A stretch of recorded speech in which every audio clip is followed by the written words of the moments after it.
Okay, let's unpack this. Have you ever, really considered how the way we perceive the world, those filters we all have, how they can just fundamentally shape our reality, sometimes in ways that are almost, well, unbelievable. Oh, absolutely. It's such a powerful idea. Our view of the world isn't just like a mirror. It actively dictates how we experience things. Sometimes it completely overrides what's actually out there. Exactly. And today we're doing a deep dive into someone whose perception is just uniquely, intensely shaped by geometry. Specifically, this deep, pervasive fear of squares. Yeah, we're exploring the life detailed in this really fascinating collection of sources we have, writings that give us this incredible window into the mind of Bartholomew Bumble. His experiences, they give us a really stark look at what it means to live with just an overwhelming phobia. That's right. So our mission here is to really dig into these sources, try to understand Barty's specific struggles, and pull out some key insights, not just about, his fear of squares, but maybe about anxiety itself, how perception can get warped, and Yeah. maybe where real connection and help can actually be found when the world feels like it's just full of sharp corners. Mhm. You're about to hear a story that's packed with, well, peculiar rituals, moments of real desperation breakdowns, but maybe also a flicker of something genuinely hopeful. So let's dive into Barty Bumble's world. Okay, so the sources, they drop us right into Barty's private world. We start in his bedroom just before dawn, that quiet moment. But for Barty, even that quiet is like charged with potential geometric danger. Right, and the first trigger, his digital alarm clock, simple thing for most of us. For Barty, it's basically a countdown timer to geometric dread. It hits 07.59, the tension's building, the sources describe his hand just hovering over the snooze button like a surgeon. He knows exactly what's coming when those numbers flip. And then, click, the digits blur and settle, 08.00. And cue this, theatrical groan. He clutches his head, muttering, 8 squared, 64, always 64. The horror, the geometric horror. Yeah, see, it's not just the number 8. It's the multiplication, the concept of squaring that's immediately tied to the fear. Mm-hmm. And the clock itself, this cheap rectangular thing he got after his nice circular one broke, it's a constant angled reminder. So his first move of the day, an avoidance ritual. He grabs this intricately knitted coaster, carefully non-square, of course, slaps it over the clock face, and then shoves the whole rectangular menace under the bed. Damn technology, he mutters, according to the sources, always with the perfect angles, no escape. And even getting out of bed is this whole production, Wow. carefully avoiding the rectangular floorboards. Landing his feet right on the oval rug, the safe zone. Exactly. What's really striking here, and maybe one of the first big insights from these sources, is how phobias aren't just about the thing itself, right? It's the associations. For Barty, the number 8 on a rectangular clock triggers the idea of squaring, and that idea becomes this terrifying entity. Precisely. It shows how powerfully the brain can link things that seem neutral to us to this deep, deep fear.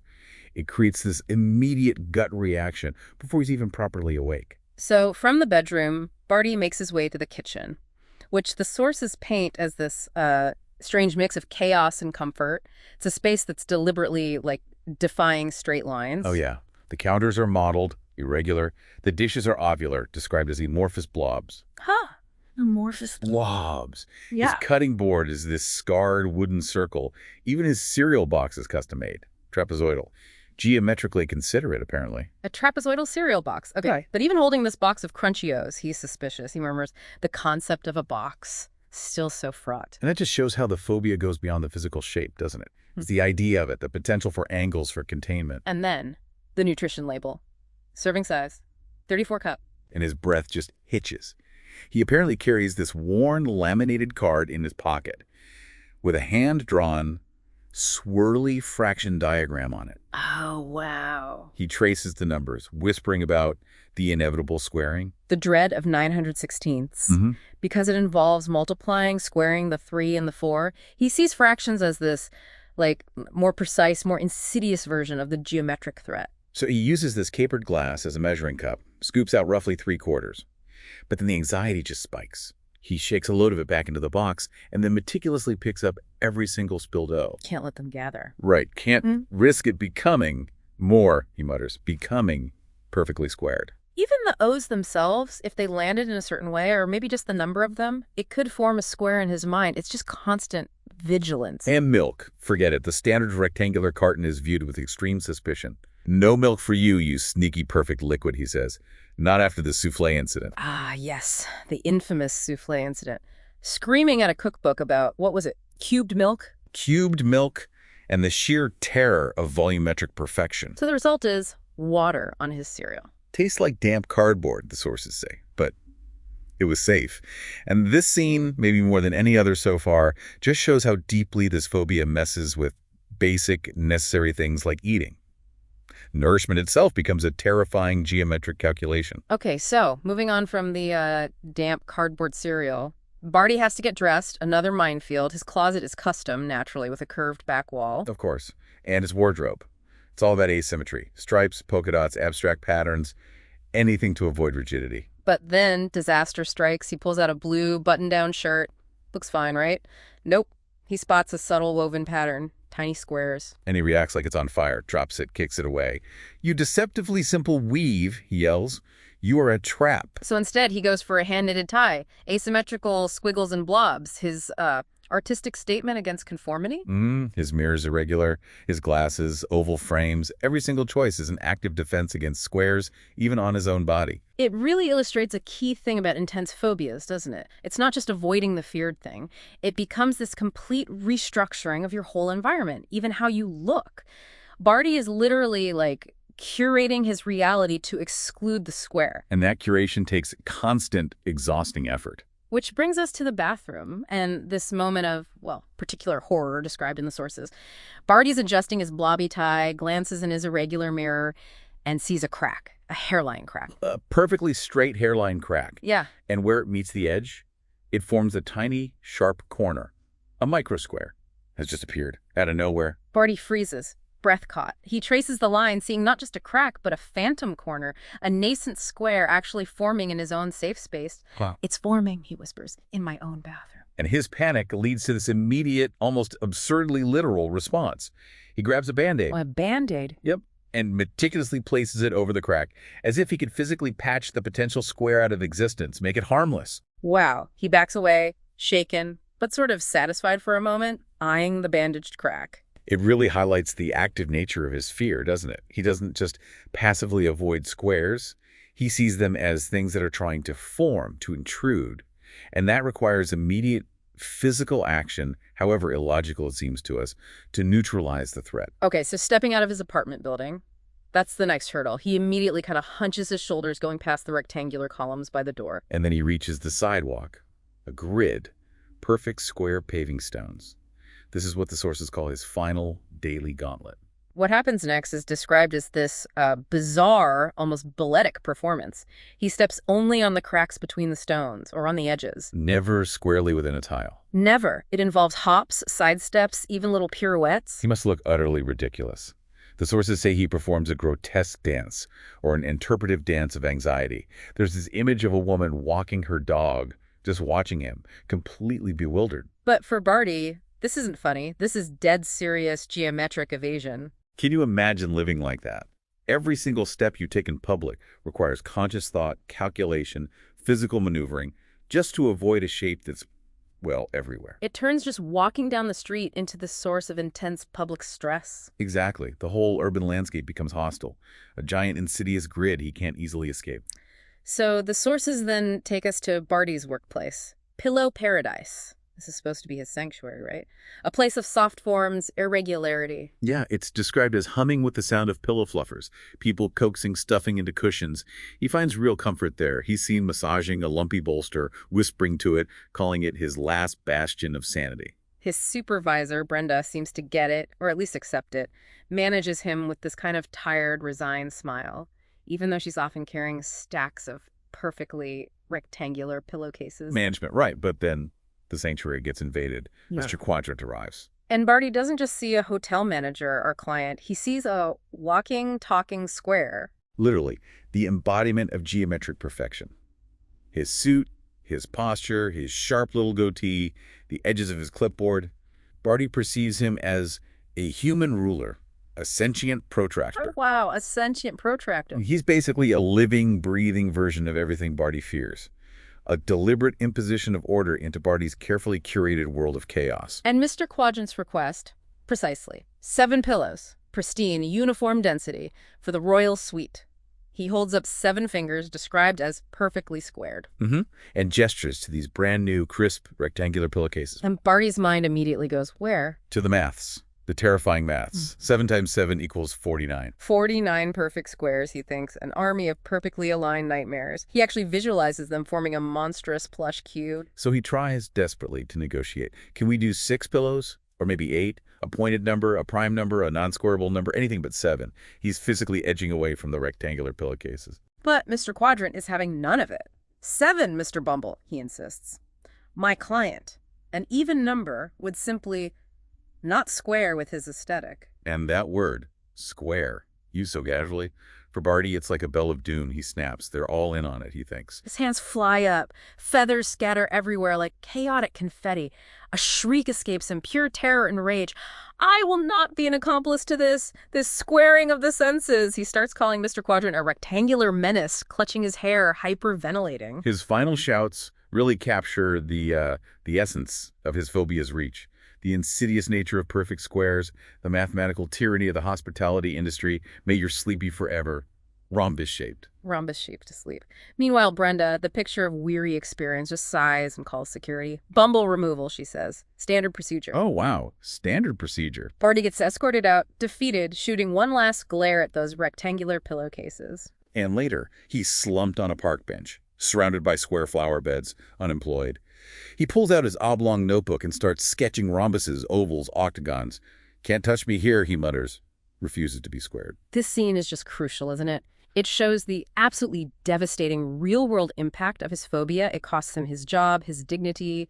It also shows how phobias can escalate so dramatically under pressure, turning perceived triggers into these active threats that demand this huge fight-or-flight response, even when the threat is just pillows and a number. Right. And we see his coping mechanism again, too, retreating to his safe shapes.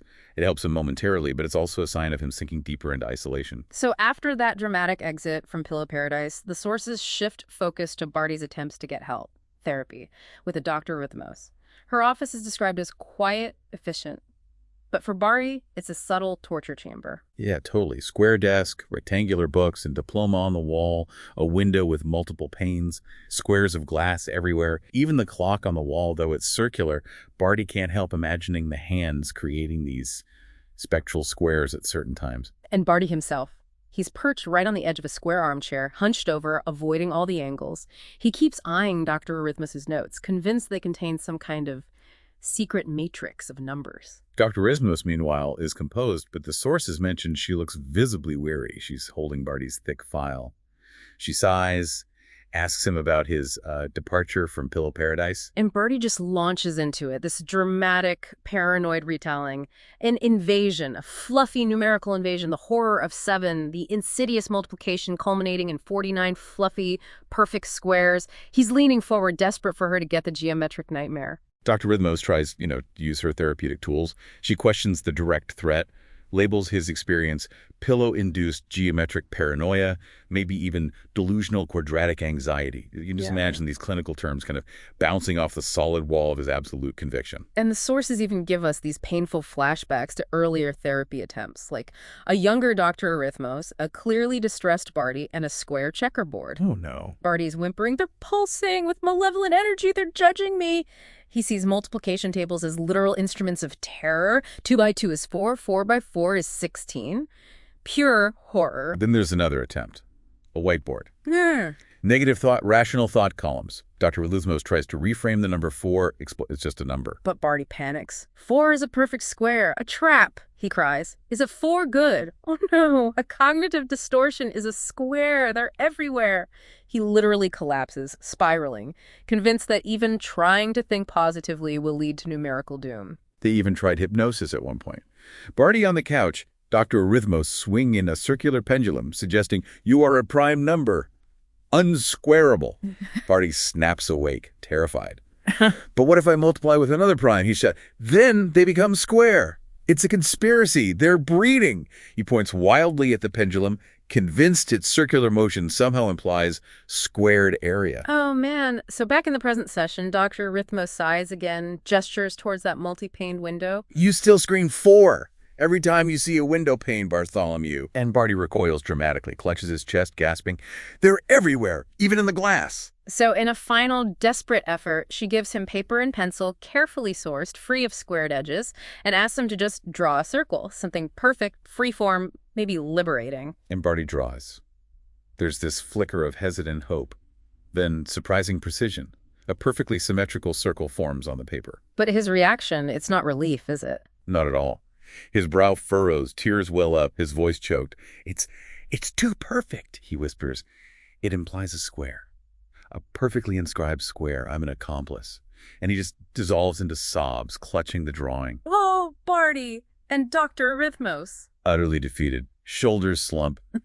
Professional capitulation. She just looks at the window and the source's note. Her eye twitches. The air conditioner hums.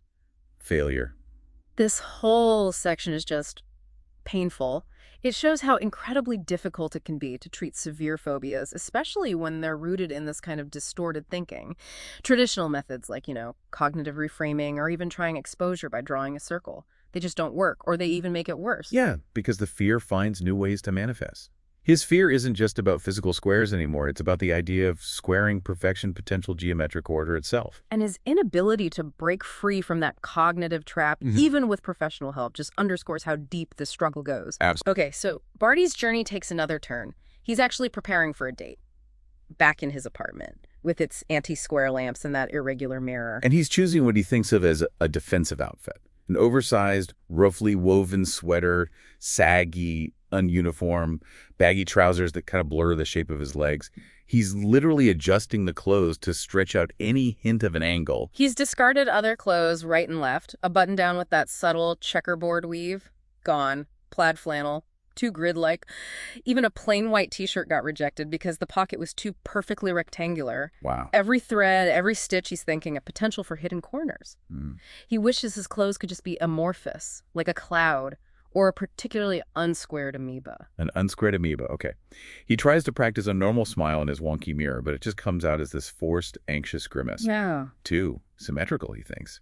His teeth feel like tiny white cubes. He starts panicking about potential date questions involving numbers, especially powers of 2 or anything that could involve multiplying.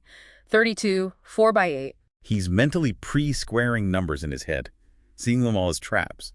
The sources describe these rapid-fire flashes in his mind. Squares, numbers, symbols. He's just overwhelmed by the infinite possibilities of squaring. His final line of defense, a small rhombus-shaped pendant he wears. His secret talisman. The rhombus. His safe shape. Its beautiful non-square angles protect me, he thinks. He chose the restaurant very carefully too, right? The cozy corner. Yep. Researched specifically for round tables and curved booths. He makes sure to avoid the rectangular section near the windows and slides into a curved booth with this palpable sense of relief. And then Anna arrives, described as having a disarming smile, kind eyes, observant, not a single sharp angle about her. And crucially, she's completely oblivious to the geometric minefield she's just walked into. So the initial chat is strained, at least on Barty's side. He forces a nervous laugh, describes the restaurant as very flowy, lots of curves. But then for a little while, things ease up. They talk about work, hobbies, carefully steering clear of numbers or structures. Barty actually feels this rare sense of calm, a moment of real connection. He even thinks maybe the world isn't entirely composed of insidious squares. Clam chowder arrives. Comforting, creamy, in a nice circular bowl. Seems safe. Everything's aligned for a non-square experience. And then Anna innocently asks her the question. "So, Barty, what's your favorite board game?" Oh, no. His hand freezes mid-soup spoon lift. Smile gone. Pure terror floods his face. Eyes darting, breath hitched, sweat literally breaking out. He starts stammering, listing games he doesn't play. Chess, Monopoly, picturing the grids. Anna just chuckles, completely unaware of his internal meltdown. She says she prefers dominoes. Simple classic, she says. Rectangular, non-square. Rectangular, non-square. Barty lets out this audible sigh of relief. A genuine smile returns. Finally, he thinks, a non-square obsessed human being. My rhombus has found its rectangle. He feels saved. But the peace shatters instantly. Anna beams at him and adds, "My favorite number is 9. What's yours?" 9. And Barty's smile just freezes, crumbles. His brain makes the immediate terrifying connection. 9 is a perfect square. 3 times 3. And he doesn't just think it, he visualizes it. A 3 by 3 square made of dominoes, rectangular tiles forming a larger, horrifying square shape. He sees 9 not just as a number, but as a building block for infinite squared torment. 81, 729. Not 9, he gasps out loud. Why 9? It's a trick. She's a plant. The whole restaurant starts to warp around him. The round plate suddenly implies squared area. The chowder becomes a swirling vortex. The cutlery feels jarring, angular, like weapons. He physically collapses. His face goes white, a strangled gasp. He starts whispering about oppressive geometric perfection, bone-white tiles, relentless logic of squaring. His eyes roll back, and he slumps forward, unconscious. And where does he land? Head first. In the clam chowder. Oh my God. There's a soft sploosh. The sources even mention a perfectly formed clam and a single crouton landing on his forehead, like a hilariously pathetic crown of geometric despair. Wow. And Anna. Shock. Bewilderment. Maybe a tiny nervous laugh. Then real concern as she starts calling for the staff. My date, she says. He's gone a bit soupy. Soupy. This scene just rams home how a single tiny, seemingly harmless detail, a favorite number, can trigger a full-blown panic attack. Even when Barty's in his carefully chosen safe space, even when he's feeling a genuine connection, his warped perception just overrides everything, turns potential closeness into another geometric threat. It's devastating. So after the soupy date incident, the sources describe the city itself becoming this mocking cacophony of right angles for Barty. His daily walks get even more bizarre. Yeah, that halting gait, balancing on curbs, only stepping on cracks, the zigzag path. Yeah. Making him look utterly deranged. It's a constant, exhausting public performance of anxiety. The crosswalk, those white rectangles. A deadly trap. He sprints across, literally leaping over the lines, landing on the asphalt like he's escaping death. Nowhere is safe, he thinks. A giant, insidious grid. He tries to find some peace in a park, but the squares just follow him. He recoils from square picnic blankets, kids playing hopscotch, even yoga mats. Folded newspapers become menacing. Geometric patterns are everywhere, an unbearable assault. The sources mentioned Dr. Arithmos actually suggested a museum visit around this time, thinking maybe abstract art could be, liberating. Right. So he goes to the Museum of Modern Art, which he immediately perceives as a stark cube of a building. Of course. He finds a moment of relief in the abstract expressionism gallery. All those chaotic splashes, flung paint. Oh, glorious chaos, he whispers. Beautiful, beautiful chaos. No corners, no edges. But the relief doesn't last, does it? He wanders into the Minimalist Masters exhibit. And is confronted by perfectly square canvases, single solid colors, arranged in this precise, almost cruel grid on the wall. Oh dear. His relief just evaporates, turns into raw terror. He starts whimpering, convinced the squares are glowing, pulsating. The clean lines of the museum itself snap into focus around them. They're everywhere, he thinks. So many. This isn't art, it's a geometric prison. And then, driven by this frantic impulse to free the art, he's convinced one canvas is a portal to the four-dimensional square. He lunges forward, tries to rip it right off the wall. And there's this loud R.I.P. sound as the canvas tears. He's yelling, "You're not art, you're a trap," plotting to square yourselves off the wall. Museum security arrives, naturally. Personified in the sources as a very stern, square-jawed guard named Gary. Square-jawed Gary, perfect. Barty actually fights him, flailing, shouting about geometric oppression. Get off me, you angular enforcer. I am a beautiful amorphous blob. An amorphous blob fighting square-jawed Gary. He gets dragged out, right? Still screaming. Yep. Screaming about the omnipresent grid, the squared curse of childhood mathematics, leaves behind a torn canvas and a room full of bewildered art lovers. He ends up slumped on the museum steps, totally defeated. His attempt to free the world from squares changed nothing. They're still there. And now he's added vandalism to his list of phobia-fueled public incidents. It's just getting worse and worse for him. Returning to his apartment building after this latest public breakdown, even his mailbox feels like a threat, just a standard rectangular squat cube, but he eyes it with deep distrust. He tries to open it really awkwardly, using just his fingertips on the edges, maybe his elbow. Oh.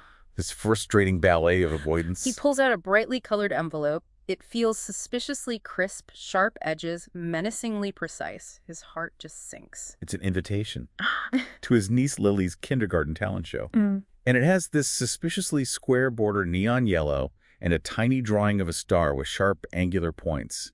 Feels like a cruel joke to him. And the text inside confirms his worst fears. Lily will be presenting her special number fun act. Oh man, number fun. Cold dread, freezing terror. He remembers Lily proudly counting to 25 Huh. once, and he nearly fainted. He sees this talent show act as a guaranteed disaster, a public showcase of the very things that torment him. My own niece, he thinks, horrified, an unknowing pawn in the Great Square conspiracy. So later, he's on the phone with his sister Mildred, Lily's mom, pacing frantically, trying desperately to get out of going. His excuses are creative and geometrically themed. Let me guess, sudden, acute rhomboid ache. You got it. Also, my joints are all obtuse. My soul feels asymmetrical, and my sinuses are flaring in an unsettlingly non-linear fashion. Plus, the fear of the crowded, potentially squared auditorium, the rows of seats, the stage, the tile. And Mildred's reaction. Stern, no nonsense. Described as an unyielding brick wall. Her patience is audibly wearing thin. Lily's first talent show, Barty, she specifically asked for you. Just be there. Click. Oh. Finality. Ouch. Barty's totally defeated, slumps onto the sofa. The invitation seems to pulse ominously on the table. My own flesh and blood, he sighs. She probably doesn't even know what a rhombus is. I'm doomed. This interaction really hits hard, doesn't it? It shows the social cost. It's not just his job or random strangers anymore. It's straining his family ties. And Mildred's reaction, while maybe harsh, shows how incredibly difficult it is for loved ones to grasp a fear that seems so illogical and all-consuming. She sees it as behavior he needs to control, not maybe the symptom of something deeper. Right. She doesn't get the internal reality. So all these threads, the job loss, the therapy failures, the public breakdowns, the family pressure, they all converge on the night of the talent show. The community center auditorium. The air smells sweet, cloying, nervous perfume and cookies. A volatile mix for Barty. He's clutching his rhombus pendant like a lifeline. He enters, and he's visibly trembling, wearing his most shapeless linen outfit, eyes darting everywhere with mounting horror. The auditorium, through his eyes, is a geometric nightmare. Rigid rows of rectangular chairs forming grids, a large, stark, square stage framed by heavy curtains, perfect square floor tiles. The whole architecture seems to vibrate with geometric malice. His movements are pained, gingerly, that grotesque dance again, avoiding the center of the tiles. He eyes the chairs like they're potential 90-degree traps. He squirms in his seat, trying not to form any right angles with his body, almost sliding off. Each chair, he thinks, a tiny prison cell. I must break the line. Mildred arrives. Crisp, no-nonsense edges. Impeccably dressed. Radiating both exasperation and concern. She hisses at him immediately. Stop drawing attention. Sit up straight. Don't cause a scene. He actually flinches when she tries to pat his arm reassuringly. He tries to explain how he feels. Ambient geometric pressure. Stifling, he whispers. The air. It's forming unseen squares. The insistence of order. But to Mildred, it's just paranoid gibberish. She gives this long-suffering sigh. He's clutching the program rectangular, glossy, crumpled in his fist. He sees the act order, and there it is. Lily Bumble, number fun, ominous. Every act before hers feels like a ticking clock, bringing the inevitable squaring closer. And then Lily's performance begins. Spotlight hits center stage. Lily looks adorable, sparkly pink costume, a slightly squarish bow in her hair, holding these large, brightly colored, rectangular cutout numbers. Pure, innocent enthusiasm. She holds up the number 1. 1 times 1 is 1, she declares proudly. Barty flinches, groans softly, clutches his chest. His grip on the rhombus pendant tightens. The fundamental square, he thinks. The seed of all my torment. Lily holds up 2. 2 times 2 is 4, she announces joyfully, voice booming slightly through the microphone. She holds up the big 4 and 2 2s. Barty gasps audibly, stiffens. Rigid in his seat, eyes wide, starts hyperventilating. The first true square. It's here. It's happening. Next, she holds up 3. 3 times 3 is 9, she says, beaming with pride, holding up the 9. Barty's trembling visibly now. Shaking his head, a soft moan escapes him. 9. The proliferation. The inescapable multiplication. It's building. He sees Lily holding the 4, preparing for the next calculation. 16. This is the breaking point. As Lily prepares to announce 4 times 4 is 16, Barty's composure completely shatters. The numbers, the cutouts, the stage, the whole auditorium seems to swell and distort in his vision, transforming into this perfect geometric prison, trapping him. He lets out this loud, theatrical scream, pure terror and rage unleashed. He starts shouting, You! The tyranny of exponential growth! Insidious nature of perfect factors. It's a conspiracy. They're breeding. Stop the multiplication. Stop the squaring. Wild, garbled movements. The audience. Chaos, bewildered gasps, some nervous, amused glances, annoyed parents shushing, other children start crying. Lily on stage looks utterly confused. Her proud smile falters, her lip trembles, tears well up. She lowers the four sign, unsure what's happening. Mildred is mortified, face bright red. She rushes over, hissing, "Stop it, Barty, stop it!" Trying desperately to push and pull him out of his seat, out of the aisle. He resists, flailing, genuinely fighting off what he perceives as an invisible army of squares. He gets dragged out, still struggling, screaming. His final shouts echo down the empty hallway. The omnipresent grid, the squared curse of childhood mathematics. His last glimpse is of his tearful niece standing alone on the stage. Oh, Lily. And then, in the hallway. Mildred unleashes her fury. That's it, Barty. You need serious help. You ruined Lily's moment. You can't just exist like this, figure out your life, and then the final blow. Don't call me until you've got this under control. Click. She hangs up on him, cooks him off completely. Wow. He's left alone in the hallway, utterly defeated. Slumped against the wall, completely disheveled. Sources mention beard grime and clam chowder residue still on his chin. Oh man, the chowder. He slides down the wall, hits rock bottom. Alone, he thinks. Even Lily. Even she is lost to the squares. The square hallway tiles seem to mock him, head in his hands. Broken. This is just the absolute lowest point, isn't it? The nadir of his story. It's the tragic culmination of this untreated phobia, lost job, alienated family, public humiliation, total collapse. It's such a powerful, painful picture of how overwhelming psychological distress can lead straight to complete social isolation. So the sources describe the days following the kindergarten catastrophe. Barty retreats completely. Rock bottom. His apartment becomes this bizarre den, meticulously constructed against squares. Yeah, it's quite the scene. Lumpy sofa cushions, deliberately misshapen, table legs sanded down into gentle curves, windows totally obscured by torn draped fabric, making the place dim, cave-like. Nothing clean-edged anywhere. He sees himself as the master of chaos, the king of the curve. But there's this underlying tremor, isn't there? Constant paranoia. He's seeing squares everywhere now in the ceiling tile grid, phantom squares in the wood grain, the edges of cupboard doors. He thinks they're living entities, morphing, hiding. So he performs these elaborate eradication rituals, meticulously rounding sofa cushions until they look like lumpy potatoes, sanding furniture with this fierce dedication, covering everything in sawdust. A geometric exorcism, he calls it. He tears up curtains, blankets, anything with an edge into uneven strips, drapes them erratically over the windows, tied with odd knots, completely blocking the view of the outside world, that hostile grid, the source of contagion. Yeah. He avoids even looking outside. The atmosphere is muted, oppressive, but to him it feels safer. His eating habits get even stranger, dictated purely by avoiding angles. Tearing bread into amorphous chunks, carving fruit into shapeless blobs, swirling soup constantly, crackers, sandwiches, anything potentially square. Banned. His fridge apparently only holds soft, pulpy, shapeless foods. Nourishment must be free, he thinks, unbound by the tyranny of form. Even chewing is about reducing things to a shapeless mass. His isolation is absolute now. His oblong phone itself, a rectangular affront, sits untouched. Calls go straight to voicemail. There's a stack of unopened rectangular mail piling up, an accusing monument. They call with their squared devices, he mutters, try to pull me back into the grid. His only activity seems to be drawing. At his rounded coffee table, notebook and pencil always in hand, filling page after page with intricate rhombuses, ovals, squiggles, never straight lines unless they're immediately broken or curved. He traces his rhombus pendant obsessively, the pencil scratching filling the silence. My safe shapes, he thinks, my rebellion, overwhelm their perfect squares.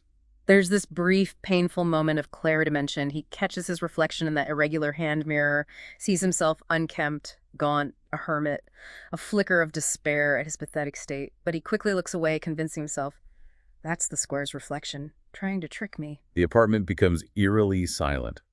Just his muttering, the scratching pencil, the hum of the fridge. His entire world has shrunk down to the size of his phobia. He's completely alone with his squares. It paints such a stark picture, doesn't it? How extreme avoidance, while maybe giving temporary relief from the anxiety, just leads to this profound psychological and even physical decline. He thinks he's created a safe space, but he's actually walled himself off completely from the world, from any chance of connection or recovery. He's reached the apex of avoidance. But then, after hitting this absolute rock bottom, this peak of isolation, something unexpected happens. The sources describe the apartment atmosphere as thick with this obsessive reshaping, his bubble against geometry. But underneath, there's this constant, frayed anxiety. He's going through his daily rituals, smoothing blankets, arranging his oddly shaped stones, muttering about nascent rectangles and how the universe bends for him. But the anxiety is visible, twitching, darting eyes, fragmented phrases like cornered spaces, geometry of despair. He's picking at his fingernails. He's kind of running out of things to reshape, The walls themselves start to feel like a cube he can't eliminate. There's a trembling, a soft whimpering sound reported. Not enough, he thinks. They're still out there. And then, a sound. A soft, rhythmic tap, tap, tap at the door. It breaks the silence. And the rhythm. Help. It's precise, ordered, immediately alarming for Barty. Order, he thinks. A pattern. Has it found me? He approaches the door rigidly, inching forward, peeks through his custom curved peephole, the one that gives that wavy, distorted view. And he sees a visitor. A small child, shy-looking, no older than Lily. Maybe a new neighbor. The child is holding a crumpled brown paper bag. Looks innocent, non-threatening, definitely not carrying anything obviously square. The child's small, rounded face is actually a relief to him. The child whispers, voice soft. Mr. Bumble, my mom said to give you this. Barty receives the bag, hesitantly. Jerky movements, touching only the rumpled, irregular sides. The bag itself feels soft, pliable, reassuringly shapeless. Not a box, he thinks, relief washing over him, holds no menacing geometry. For the first time in days, curiosity stirs. The child just scurries away. He takes the bag over to his kidney bean-shaped table. Still wary, but there's this strange mix of wonder and maybe tentative hope. The bag is so beautifully amorphous. He opens it carefully, peels back the crumpled paper. There's soft tissue paper inside. And then he sees the object. It's a lumpy, hand-knitted plush toy. Crude, irregularly shaped, like a blob creature or a woolly amoeba. Utterly devoid of straight lines or right angles. It's charmingly misshapen, intentionally imperfect. Its loops, bumps, soft contours. They're a profound comfort to him. It's beautiful, he whispers. So wonderfully wrong, so gloriously non-square. A faint, almost imperceptible smile touches his lips. And tucked into a knitted fold, there's a note. Small piece of paper, hand-drawn on, torn from something bigger, ragged edges. He reads it with trembling fingers. Wobbly crayon letters. Dear Barty, I drew this for you. No squares. Love, Lily. No squares, and beneath the words, a crude crayon drawing, a swirling, abstract blob, just a chaotic explosion of color, utterly beautifully devoid of squares. Lily's pure formlessness captured in crayon. Barty's reaction is profound. He just stares at the drawing, the lumpy toy, the note. His eyes soften, maybe for the first time in months, years. A flicker of tenderness, deep relief, surprise, and this nascent, fragile hope. Lily. She understood, she saw his fear, and she created something safe for him, in his language. He clutches the toy and the note tightly. They aren't square, they aren't a threat. They're a deliberate, non-square offering. An acknowledgement of his phobia given with understanding and love, not judgment or pity. And a single tear traces a path through the grime on his cheek. Not a tear of fear, or sadness even, but of pure relief. The sources call it a rhombus-shaped crack in the solid wall of his delusion. A tiny sliver of light gets in. Lily, he whispers. She understood. Not all are against me. There is kindness. Wow, that moment. It feels like the real emotional core, the turning point of this whole story, doesn't it? Absolutely. It shows how genuine connection, genuine acceptance, even in this small, imperfect, lumpy form, can actually pierce through the deepest isolation caused by anxiety. Lily didn't try to fix him. She didn't challenge his fear. She met him inside his experience. She acknowledged his need for non-squares and offered comfort in the only language he could receive right then, the language of deliberate formlessness and love. So, stepping back from Barty's intensely geometric world, what does this deep dive really teach us? What do we take away? Well, his story, well, obviously extreme, gives us this extraordinary, really detailed look inside a very unique struggle with anxiety and distorted perception. It really makes you stop and think, doesn't it? About how intensely our own internal states can color the world around us, turning things that seem neutral or even positive into sources of just profound terror for someone else. Absolutely. It highlights the immense power of perception, and the overwhelming, isolating reality of living with a severe phobia. For Barty, every perfect square, every number that could be squared wasn't just a shape or a number. It was a personal attack, an embodiment of some kind of malevolent force. And that turning point, the crumpled bag, the lumpy toy, Lily's misspelled note, those beautifully imperfect, non-square objects, delivered with understanding, with love, They represent this incredibly powerful break in his self-imposed isolation. It was a moment of true, unexpected connection that didn't demand he change, didn't demand he face his fear head-on right then. Yeah, and it's crucial to see Barty isn't suddenly cured by this, right? The sources don't suggest that at all. But something fundamental has shifted. Lily didn't succeed where therapy failed by confronting the phobia directly. She succeeded by meeting him in his world, acknowledging his fear, and offering comfort on his terms.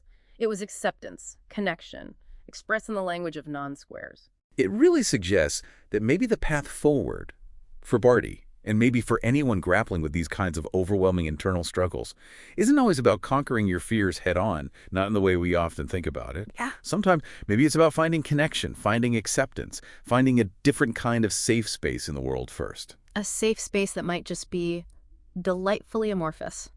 Which kind of leaves us with a powerful, maybe provocative thought to consider, doesn't it? In a Yeah. world that often feels determined to present itself in neat squares and straight lines, what might your rhombus be? What's your source of comfort or safety when things feel rigid or overwhelming? Yeah. Something definitely worth exploring for yourself. Indeed. Well, thanks for joining us for this deep dive into the often terrifying but ultimately hopeful geometric world of Barty Bumble.